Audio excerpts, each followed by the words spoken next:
Sveicināti, jūs klausāties raidierakstu Naudas lietas, un šeit mēs tiekamies ar finanšu un investēšanas ekspertiem un runājam par ieguldījumu iespējām.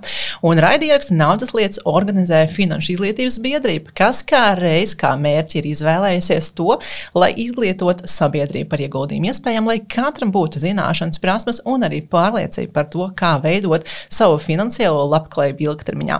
Un es esmu Alina Zela, personīgo finanšu mentore un arī finanšu pratības izglītotāja. Un naudas lietās šajā raidierakstā es neesmu viena, ar mani ir pastāvīgs viesis Vilhelms Karlsons, kurš ir pasākumu vadītājs un improvizācijas teātra aktieris. Čau, Vilhelm! Čau! Čau, Klau, kā tur ar tām investīcijām? Viņas joprojām ir. Primāri ir noteikti investēts laiks sevi, lai apgūtu investīciju pratību, un kaut kādi cipari iet. Godīgi sakot, viņi neiet uz augšu, bet kaut kur viņi iet šobrīd. Jā. Zini, kā investīcijās ir tāda lieta kā akumulēšana, jeb palielināšana, ja? Un tad sākumā mēs krājam, mums šķiet nekas nekustās no vietas, ja? Un pēc tam, kā uzkrājam.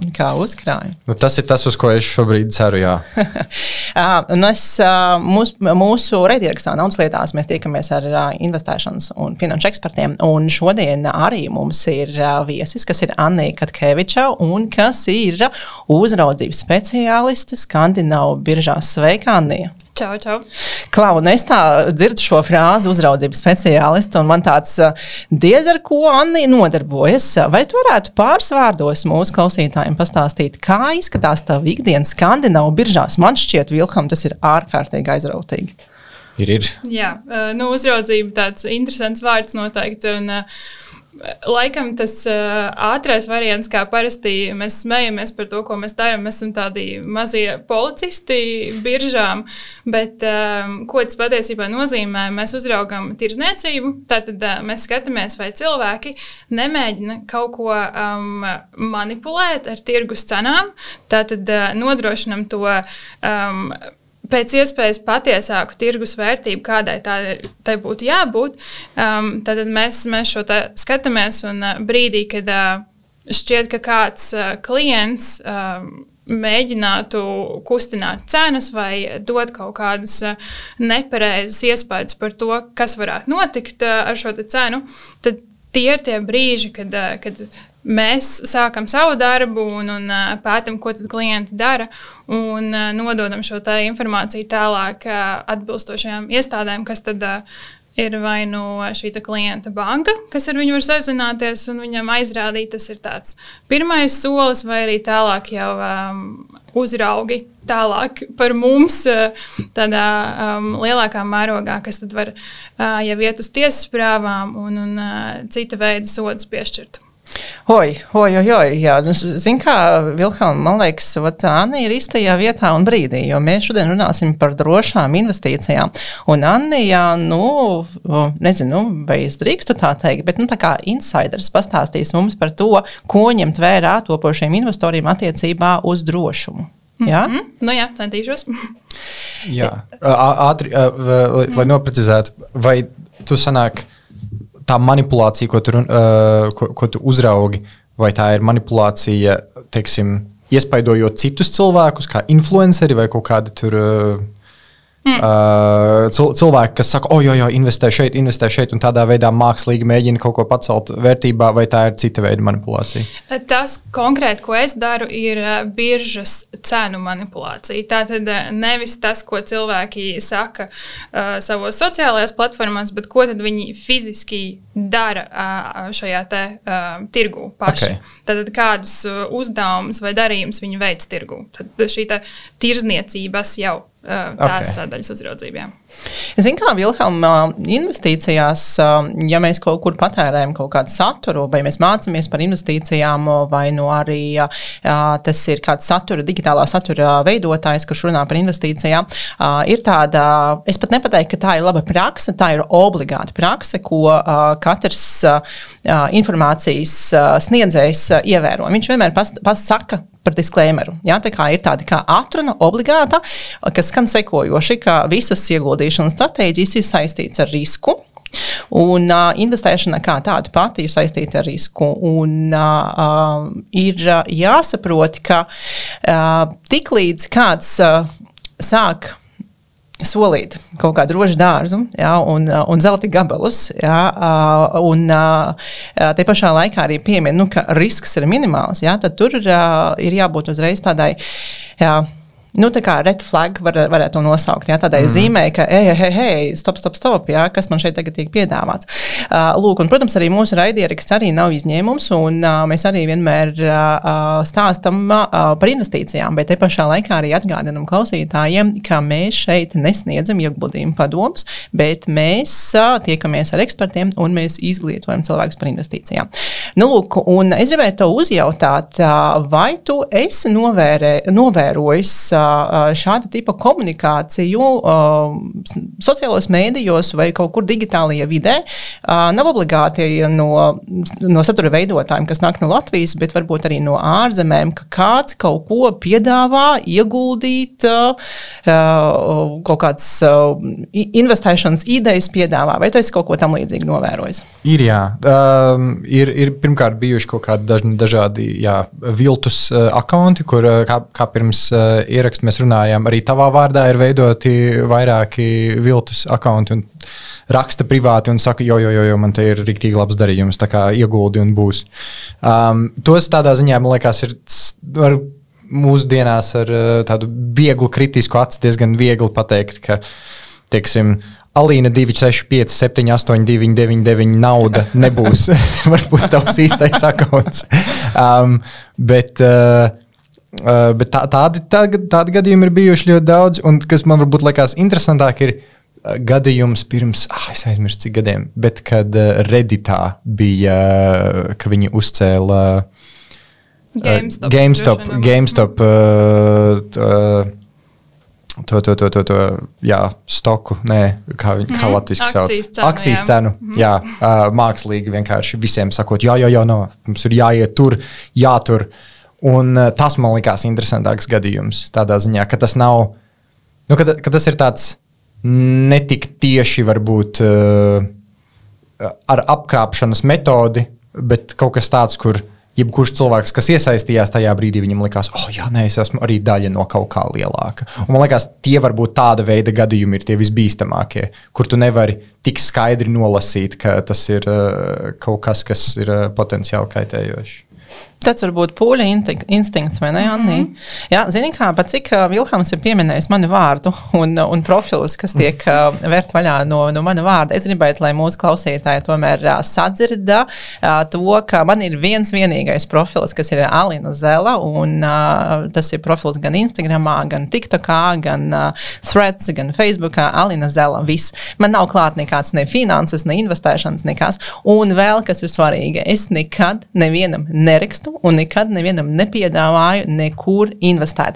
Un tas atkal ir tāds alarm moments saistībā ar drošām investīcijām, par ko mēs arī runāsim ar Anni. Es domāju, ka Anni arī pastāstīs piemērs, bet ja kāds raksta vēstuli, ja kāds raksta ēpastu, ja jums kāds zvana un saka, reku ir piedāvājums investēt, šis tiešām ir alarm un šis te sarkanais karoks, ka vajag vai nu noblicēt, lai nezvanā, aiztaisīt cieti, un neklausīties un nerunāt.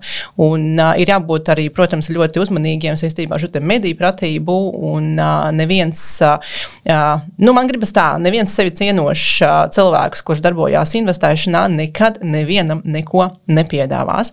Un tāpēc arī gribu uzjautāt Annijai jautājumu šajā saistībā, kā tad investoram atpazīt, ka tas saturs, ko viņš patērē un tā platforma, ko viņš rasās izmantot, ka viņa tiešām ir droša. Varbūt tev ir kaut kādi tādi uzskatām praktiskas lietas, kam pievērst uzmanību?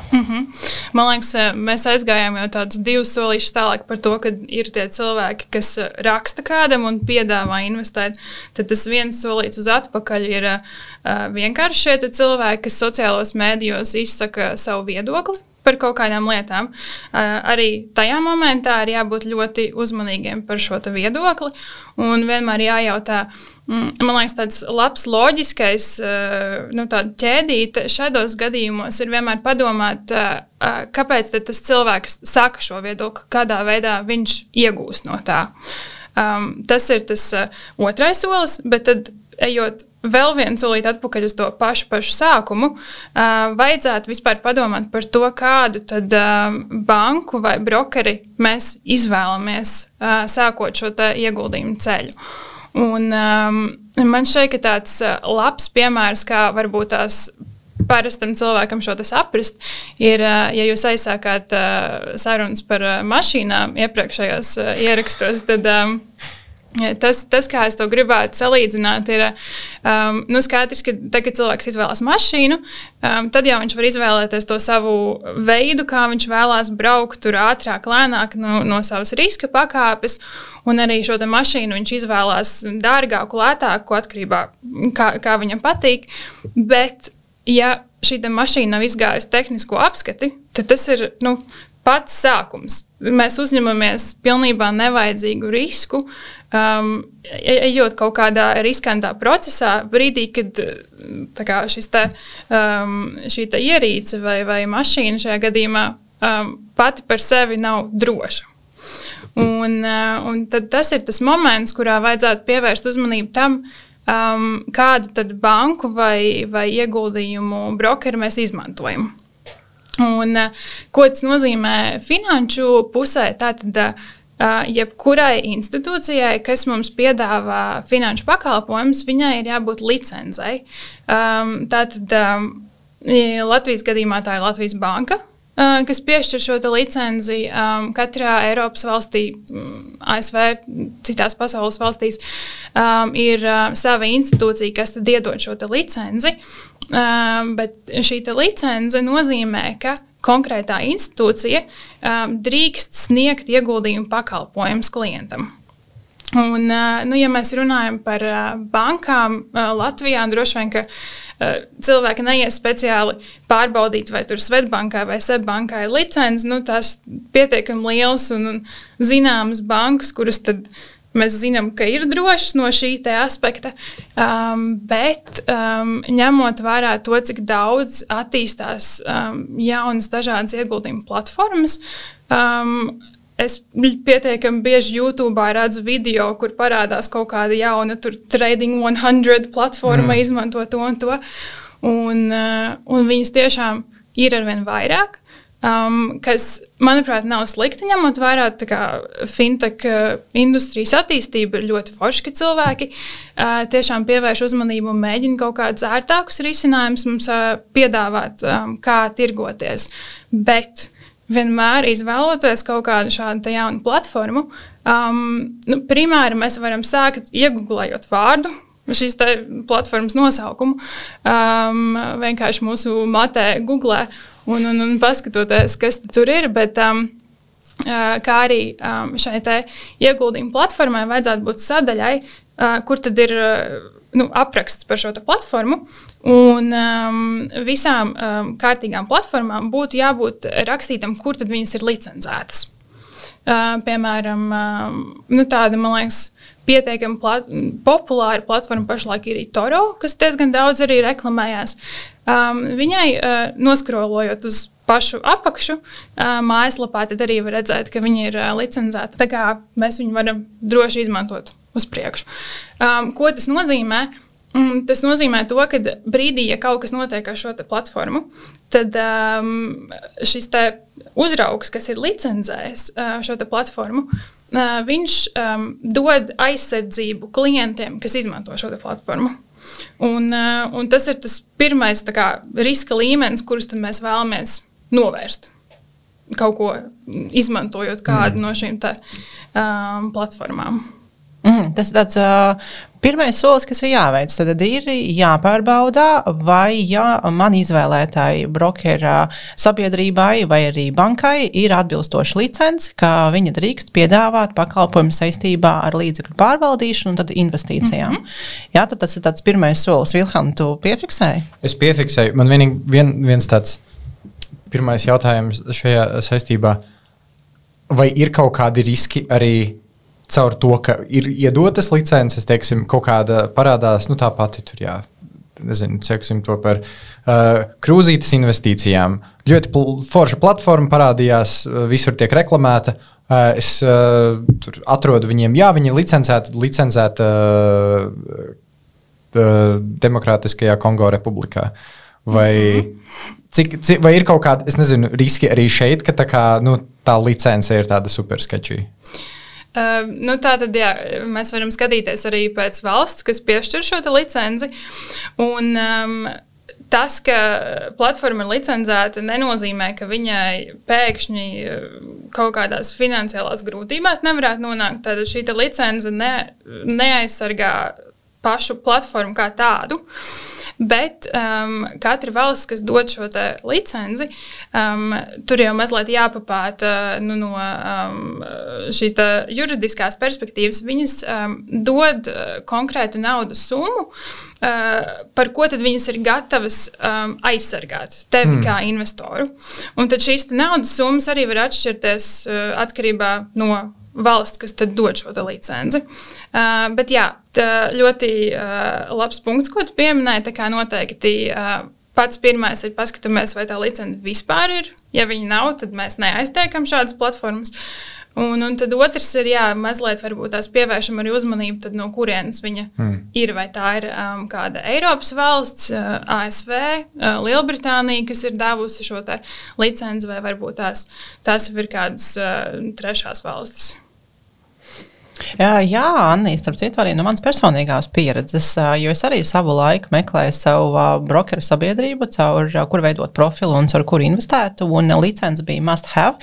Man pat īstenībā saistībā ar šīm drošām investīcijām man bija tāds neliels sarakstiņš, kur es gan licences esamību man bija uzrakstīts, man bija komunikācija, man bija interfejs, mājaslapa, tad kā šīs brokeris komunicē, man bija arī tāds checklistiņš, un tad es izrakstīju brokeris, kas man interesē, un vienkārši liku krustiņus klāt. Protams, arī par komisijas maksām arī bija atsevišķa sadaļa man, bet lika krustiņus klāt, kur no visiem man der, bet licences esamība bija must have, un nākamais es arī vienmēr pievērsu uzmanību, lai licence ir izsniegta Eiropas Savienības dalībvalstīs, un es arī varu paskaidrot, kāpēc, jo es esmu Eiropas Savienības iedzīvotājs, un saistībā, tad tīri no tādas juridiskā aspekta, tas ir tas, kas man ir skaidrs. Es varu redzēt regulas, es varu viņas izlasīt, es saprotu, ka visas šīs valsts ir vienotas, ņemot vērā Eiropas Savienības likumdošanu, un tas ir tāds arī man vienkārši iekšējam mieram. Tā kā es pati savulaik skatījos tieši Eiropas Savienības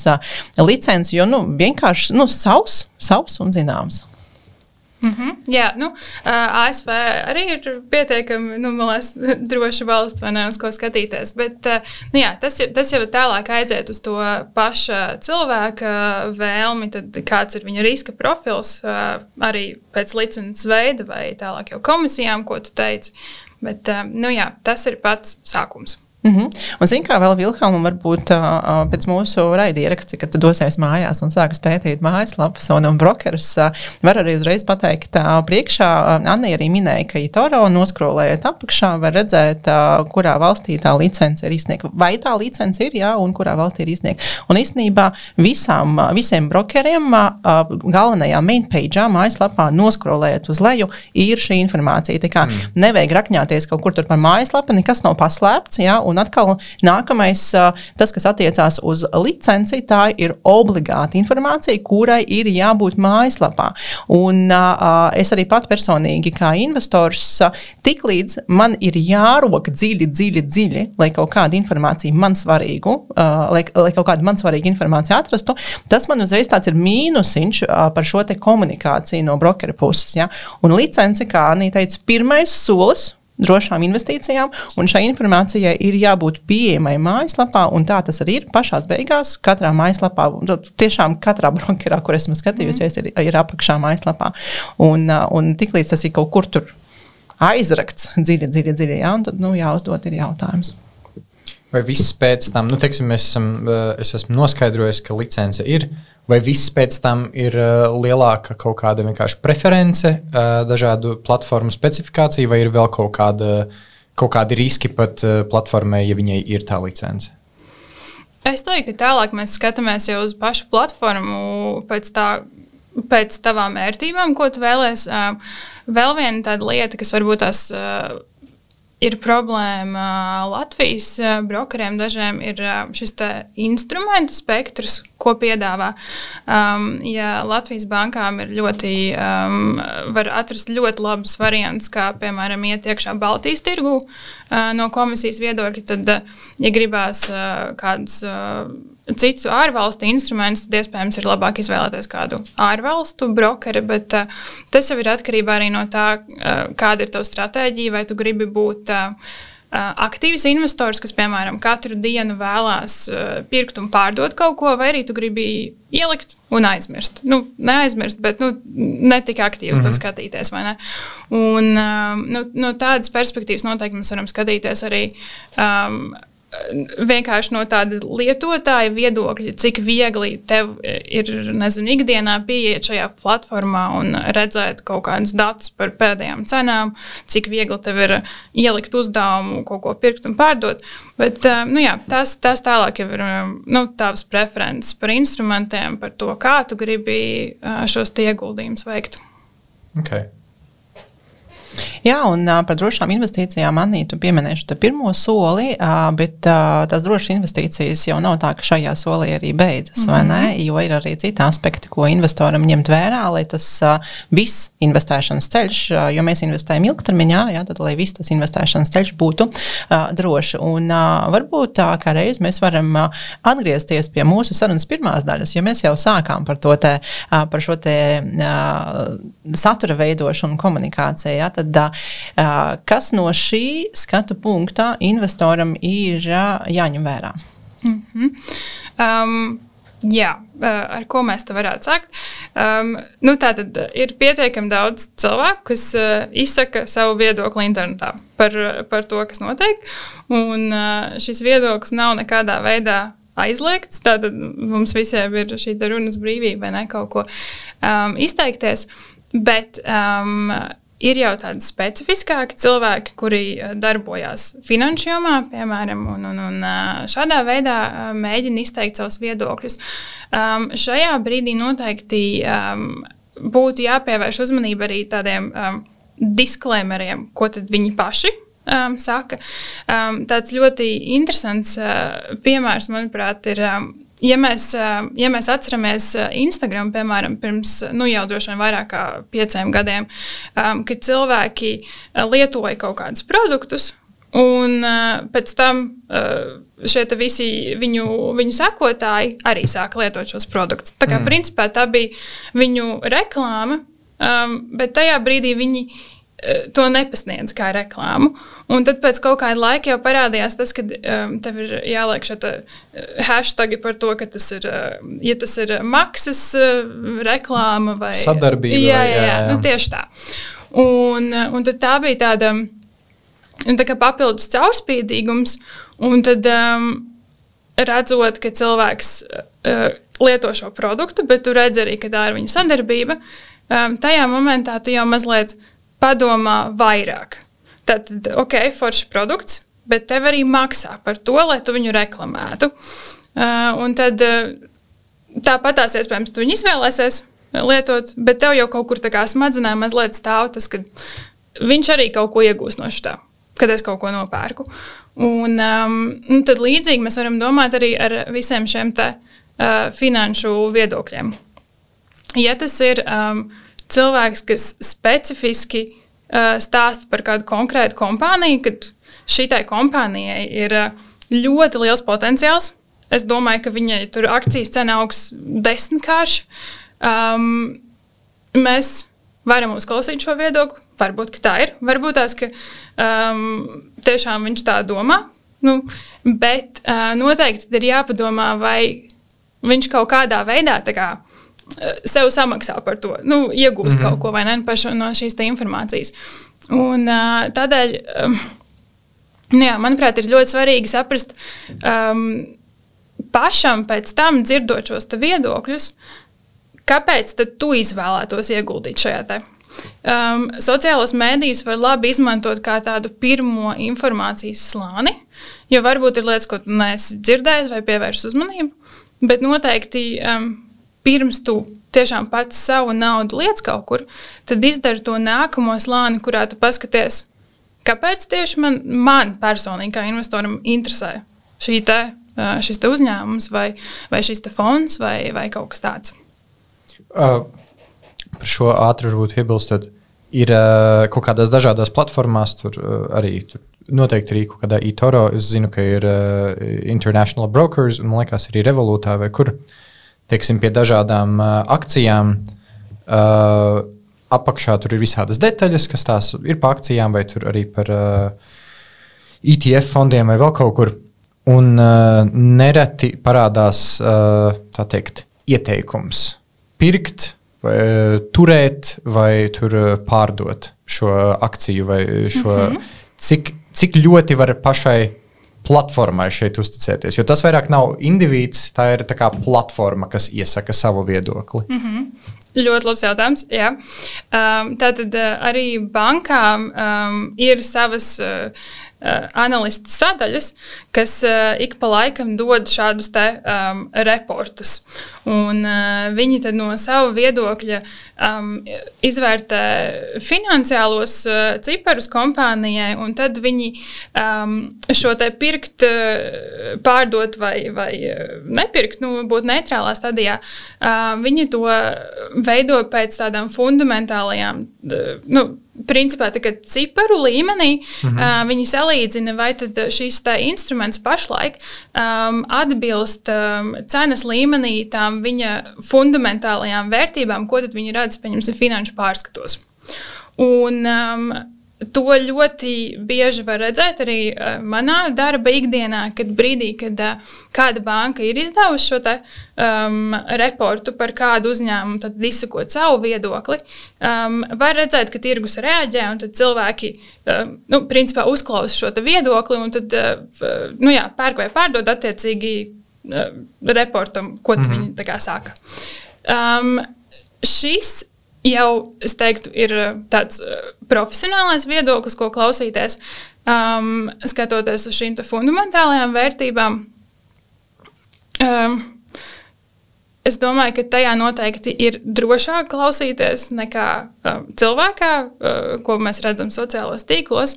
Bet arī šis ir tas moments, kad tas ir vairāk tāds timing, manuprāt. Es uz šiem reportiem vairāk skatos uz kā tādu tā kā laika, vai šis ir labs brīdis pirkt.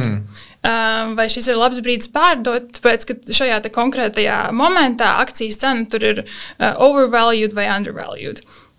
Bet ja mēs gribam veikt investīcijas tādā ilgtermiņā un izdomājam, ko tieši mēs gribam savā portfelī, tad šis varbūt ir moments, kurā mēs varam kaut ko piepirkt klāt, ja mēs gribam. Ja banka saka, ka izskatās, ka šis te ir pašlaik zemākā cenā, nekā viņam vajadzētu būt.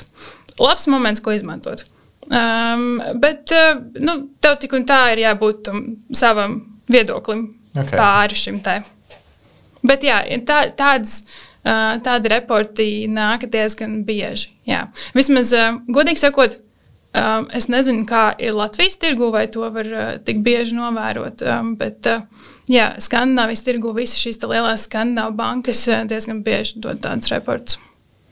Jā, tas, kas attiecās uz Latvijas bankām, man nav personīgi pašai pieredze, esmu to novērojis, bet mums, protams, ir arī investēšanas mēdīji. Jā, viens no tiem ir investoru klubs, un arī investoru klubā dalās eksperti ar saviem viedokļiem, it īpaši, ja kāds no Baltijas uzņēmumiem iet IPO procesu vai ir obligācijas, jā, tad arī dalās ar savu viedokli, bet kritiski, analītiski ir jāpieiet pie jebkura viedokļa, ko mēs dzirdam un redzam. Ja? Un Anna arī pieminēja par par to, kā, ja mēs dalāmies ar savu viedokli sociālos mēdījos, ka citi cilvēki var šo viedokli uztvert par tīro monētu, jā, un doties šo viedokli izmantot. Es pati vienmēr saku sekojoši, ka tad, kad mēs dzirdam viedokli no kāda cilvēka, tad mēs nezinām, uz ko šis cilvēks šo viedokli ir pamatojis, vai nu arī mēs redzam un zinām tikai kaut kāda aizberga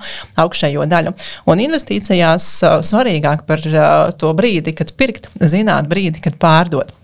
Lūk, un tajā brīdī, kad kāds pasaka savu viedokli, ka ejiet un pērkat šo, jā, tad tas tiešām ir tāds informācijas pirmais slānis, jā, bet ar to, ka mēs aizējam un nopērkam, ar to jau mēs neko neiegūstam, un mums ir jābūt zināšanām un sapratnēji, ko es esmu nopircis, lai ja pēc tam būtu skaidrība, kad to, ko es nopirku, pārdot. Un zināt brīdi, kad pārdot, var tikai tad, ja tu esi pats izpētījis un pats ir apskatījies, un tu esi sev pats izskaidrojis, kāpēc tu esi iegādājis konkrēto instrumentu. Un tajā brīdī, kad tev ir skaidrs, nevis draugs pateica, jo es zinu, Vilhelm arī tavs stāst attiecībā uz Tesla. Ja?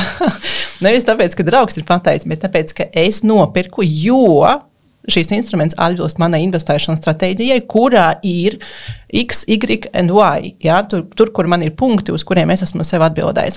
Un Annī, starp citu, es regulāri veidoju saturu par investīcijām un eju diezgan dziļi, gan tehniskajā analīzē, gan fundamentālajā analīzē, un, protams, skatos arī akcijas. Bet es katrā publikācijā un katrā storijā vienmēr stāstu par to, ka šis nav jāuztver kā ieguldījuma padoms. Šī ir informācija tikai un vienīgi, lai izglītotos un lai mācītos analizēt. Un šis, man liekas, ir tiešām tā praksa, kuru vajag piekopt katram cilvēkam, kurš komunicē par investīcijām. Jo nākamais, ar ko es arī saskaros ikdienā ar saviem sekotājiem, ka cilvēki tik tiešām ierauga, sadzird, iegādājas un pēc tam nezinu, ko darīt. Labi, ja šis instruments, ja tā vērtība aug, ja, viņi ir priecīgi, viņi it kā neko negaida, bet tās problēmas ir tad, kad vērtība krīt un viņi nezinu, ko darīt. Vai man turpināt turēt, varbūt vēl vairāk nokritīsies, un varbūt man tagad pārdot, un tomēr, lai tie zaudējumi ir, bet viņi vēl salīdzinoši minimāli. Un tad cilvēkam tas raisa milzīgu stresu. Un tāpēc es vienmēr saku, ka pirms kaut ko nopirkt, jums vajag sev paskaidrot, kāpēc es pērku šo konkrēto instrumentu, uz cik ilgu laiku es viņu turēšu un kurā brīdī es būšu gatavs arī šo instrumentu pārdot. Un vēl arī vēlos pieminēt par šo te buy, sell vai hold. Jā, starp citu, Vilhelm, man tas ir tāds foršs brīdis, paskatīties, viņa tā kā analītiķi izsaka, ka šo instrumentu vajag pirkt. Labi, es lieku šo instrumentu savu watchlistā un pēc tam papētu pati, paskatos fundamentālo, paskatos finanšu rādītājs un vienkārši ielieku šo instrumentu watchlistā un pasekoju līdzi, kas notiek. Un tas man tiešām ir tāds ideja līmenī, jā, kad es vienkārši, šeit ir buy, man šis instruments nav portfolio, jā, bet šeit ir buy. Es viņu ielieku watchlistā un padzīvoju kādu laiku ar šo instrumentu. Un ir situācijas bijušas pāris, kad es tiešām pirku, jā, bet pārējos vienkārši arī tāds no izglītošanas skatu punkta analizēju un skatījos, kas tad tur ir bijis tāds, ka analītiķi ir pateikuši, ka šis instruments ir jāpērk. Okay. Nē, ļoti interesanti, jā. Zin kā, jo dziļāk mēs iesim, jo man liekas būs tev, kā lai pasaka, būs tev tāds jauns hobijs, ko darīt mājās. Palasīt finanšu reportus. Iemesls netīrīt māju, skatīties vēl finanšu instrumentus, jā. Labi, Klau, Vilhelm, kā būtu, ja tev kāds piedāvātu jau rītdien kļūt par miljonāru? Tev vajag tikai šodien ieguldīt, kāds pāris tūkstošus, bet jau rīt būs miljonārs. Alīna, godīgi sakot, es tev uzticos. Es esmu atnesis skaidrā naudā specifiski tam. Tas ir... Jā, par spīti tam, cik ļoti es joprojām varbūt esmu kaut kādās jomās bērnu prātā un es ticu brīnumiem, tas nekādā veidā neliekās necik sakarīgi. Un varbūt tas ir arī, ko jūs abas minējāt, domājot par to, kāpēc ja to piedāvā kāds, tad kāpēc kādam tas būtu izdevīgi, ka es pēkšņi nenormāli daudz nopelnu? Doesn't make sense. Tā kā es visticamākais ar rūktu sirdi, bet atteiktos kļūt par miljonāru šādā veidā, iedodot 1000 random cilvēkam Jānis 679 nopelna naudu ātri Instagramā.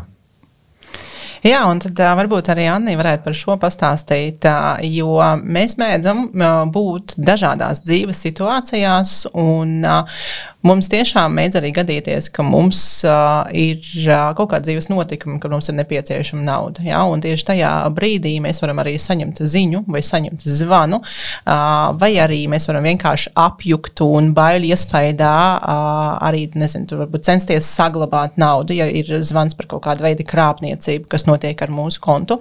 Tas, kā mēs mēdzam emocionāli uztvert informāciju, ir atkarīgs no tā, kādā dzīves posmā mēs esam. Bet tomēr, ja mēs dzirdam par šādiem gadījumiem, tad mēs tajā konkrētajā brīdī varam arī atcerēties, es jau vienreiz dzirdēju, ka ir šādi gadījumi, kad man var zvanīt, vai ir šādi gadījumi, kad var man rakstīt, ja? Un nē, es nepiekritīšu šim piedāvājumam. Ja? Tad varbūt Anni arī varētu pastāstīt par šo, kas attiecās uz to ienesīgumu, kuru mums sola, ja? Un kāds ir risks apakšā. Man jau ļoti patīk, ka jūs abi minējāt kaut kādas emocijas, tātad teica, ka ir skumji prātu atteikt, vai ne? Un man liekas, ka mums tāda cilvēka daba ir tāda, ka mums jau, protams, gribās to vieglāko ceļu, un mums gribās, lai būtu tā, ka mēs taču varam rekur rītā jau nopelnīt 1 miljonu. Un tā ir tā emocionālā puse, kas vienmēr strādās, un skaidrs, ka viņu nevar izslēgt, bet runājot par finansēm, tomēr vajadzētu ieslēgt mazliet arī to otru puslodi, kas ir mūsu tā loģiskā puslode. Un svarīgi sākt tad, runājot par šo ienesīgumu, saprast, ka viņš vienmēr ies roku rokā ar risku. Jo lielāku risku mēs uzņemamies, jo lielāku potenciālo šo te atdevi mums sola. Tā kā es noteikti vienmēr šādās situācijās sāktu ar to riska daļu, un tikai tad domāt par to, ka tad mums būs tā lielā summa. Ko var redzēt, man liekas, ļoti labi arī skatoties uz kaut kādiem aizdevumiem, šīm peer-to-peer platformām vai parādu vērtspapīriem. Tātad, jo lielāka ir šī procentu likuma, ko mums sola atpakaļ, tas automātiski mums smadzenēs vajadzētu saprast, ka tas nozīmē, ka ir lielāks risks. Un tad šī ir tā sakarība, kas, diemžēl, vienmēr ies kopā. Un ja mēs gribam saņemt milzīgu summu pēc pāris gadiem, tad mēs pakļaujam sevi lielākam riskam uzreiz uz šo te. Un tā ātrā nopelnīšana vispār, manuprāt, ir jau cits aspekts. Ja mēs domājam par ieguldījumiem tādā veselīgā, pasīvā veidā, kad mums ir šie ieguldījumi, kas mums ilgtermiņā krājās, tas ir viens variants, kad tas prasīs ilgāku laiku sasniegt kādu konkrētu naudas summu. Un tad, protams, ir arī cilvēki, kas ir gatavi mazliet vairāk riskēt, bet viņi arī pievērš daudz vairāk laika un mēģina šos day trading iespējas un pirkt un pārdot regulāri un mēģināt nopelnīt uz šīm īsajām svārstībām, kas var būt tirgu, un tādas noteikti tirgu ir, bet svārstības kā tādas jau ir risks. Uzreiz. Un mēs skatoties atpakaļ līknēs vienmēr redzam to momentu, kad šitas bija labs moments, šitas es būtu nopircis, šitas es būtu pārdevis, būtu miljons uzreiz, vai ne? Bet skatoties tagad, mēs nezinām, vai tās svārstībies uz augšu vai uz leju. Un tas ir tas risks, ko mēs uzņemamies, ieguldot principā. Jā. Ātri vēl par... Ko tu minēji par tām emocijām? es zinu, ka Amerikā diezgan populārs ir tā saucamais pig butchering schemes. Latviski tas laikam būtu cūku kaušanas schēmas, kas ir balstītas lielā mērā uz tādām viltus platformām, kur tu ieguldi kaut kādu naudu, un tā platforma kā tāda nav ieguldīšanas platforma, tā ir pilnībā manuāli kontrolēta platforma, kur cilvēki manuāli liek iekšā cipariņus, kādus viņi grib. Un tad, teiksim, tu esi aizsūtījis šai viltus platformai, es nezinu, tur 200 eiro, un viņi ļoti smuki sataisa, ka, tev šie 200 eiro tā pēkšņi tiešām uzkāpa uz 700, varbūt ieguldi vēl bišķiņu vairāk. Un tad tu vēl paaicini kaut kādus savus draugus ar to, ka, paskaties, es ļoti ātri nopelnīju, un tad tālāk, un tad tu to naudu nedabūni atpakaļ, tāpēc, ka tas viss ir vienkārši fasāde, nezinu, kaut kādam fake PayPal accountam, kur to visu sūti. Bet, jā, tad no tā laikam ir ļoti viegli izvairīties, ejot atpakaļ uz to vienu no taviem pirmajiem punktiem par to, vai platformai ir izsniegta licence vai nav. Starp citu, vai ir nepieciešams varbūt dubult pārliecināties, vai platformas, kas samalo par to, ka, mums ir izsniegta licence tur apvienotajā karalistē. Bet īstenībā nav. Tad viņi vienkārši samalo. Vai tas nav tāds... Nesmu pārbaudījis visu internetu. Iespējams, ka ir arī tādas mājaslapas, kas varētu samalot. Tas noteikti ir iespējams uzrakstīt kaut ko tādu, taisot mājaslapu, vai ne? Man liekas, ka šādā gadījumā, ja mēs skatāmies uz platformu, mēs redzam to licenci, bet ir sajūta, ka kaut kas tā kā nav. Tad to noteikti uzreiz var pārbaudīt arī šīs tā, pieņemsim, ja viņi saka, ka tā ir apvienotā karaliste, kurā viņiem ir licence, mēs uzreiz varam iegooglēt apvienotās karalistes šo te autoritāti, kas tad izsniedz licences, un katras šīs te licenču izsniedzēja mājaslapā ir saraksts ar visām iestādēm, kam tad viņi ir izsnieguši licenci. Tā kā, papildus drošībai vēl veikt to nākamo soli un tiešām pārbaudīt arī no cita resursa nekā tikai šīs tā konkrētā brokera mājaslapā. Tas noteikti arī ir labs solis, ko veikt, jā. Kā, Vilhelm, mēs izrunājām trīs punktus par drošām investīcijām, vai ne, Anni? Jā, tad sākam ar licenci, pēc tam klausamies viedokļos, bet tā caur savu filtru pēc tam. Un, ja tas ir kaut kāds ļoti liels ienesīgums uzreiz, tad tomēr izslēdzam to emocionālo kaut, tas būtu taisnība, un ieslēdzam loģiku un atsakamies no šāda piedāvājuma. Ar nožēlu. Ar nožēlu. Ar skumjām. Te no aizbrauc mans BMW X5, tomēr nebūs šodien. Klā, bet varbūt ar prieku, bet varbūt tieši otrādi, ar prieku. Es ar prieku atsakos no tā, ko es man piedāvājat, jo esmu gatavs iet ilgāku ceļu, bet tomēr drošāku ceļu. Vilhelm, kas šodien es tev uzdošu pēdējo jautājumu, pirms mēs noslēdzam šodien raidījumu ierakstu, kas no šodien dzirdētā tev bijis tāds moments saistībā ar drošām investīcijām un to, ko Anni ir izstāstījusi? Pirmkārt, tā licence, es godīgi nebiju par to iedomājies nekad, kas liekas tāda loģiska lieta, ka tā tam laikam vajadzētu būt, ka ir kaut kāda autoritāte, kas izsniedz vispār iespēju citām platformām kaut ko darīt. Tad tas papildus ekstra solis pārbaudīt, vai tiešām tā licence eksistē.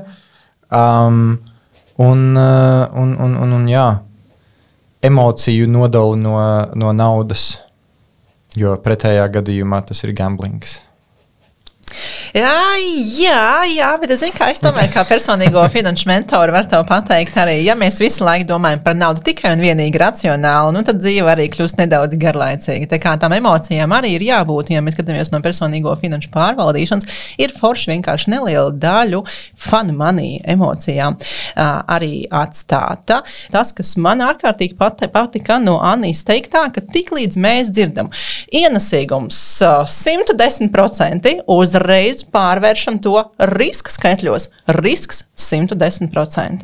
Jā, un tad arī nāk tā atbilde, kā man rīkoties, vai esmu gatavs uzņemties tik augstu risku? Nē, neesmu gatavs. Milzīgs paldies, Anī, tev par to, kā biji šodien ar mums, un Vilhelma jau atkal soli tuvāk tam, lai kļūtu par investoru. Drīz jau aulēkšiem. Paldies! Jā, un paldies, klausītāji, ka jūs bijāt kopā ar mums. Raidieraksts Naudas lietas, kuru organizē Finanšu izglītības biedrībā, un jūs varat atrast Finanšu izglītības biedrību sociālos mēdījos, gan Instagram, gan Facebook, gan LinkedIn, un uzrakstīt mums savus jautājumus no šī raidieraksta, ko jūs dzirdējāt, un mēs noteikti atbildēsim tā, un tiekamies jau nākamajā epizodē. Atā! Atā.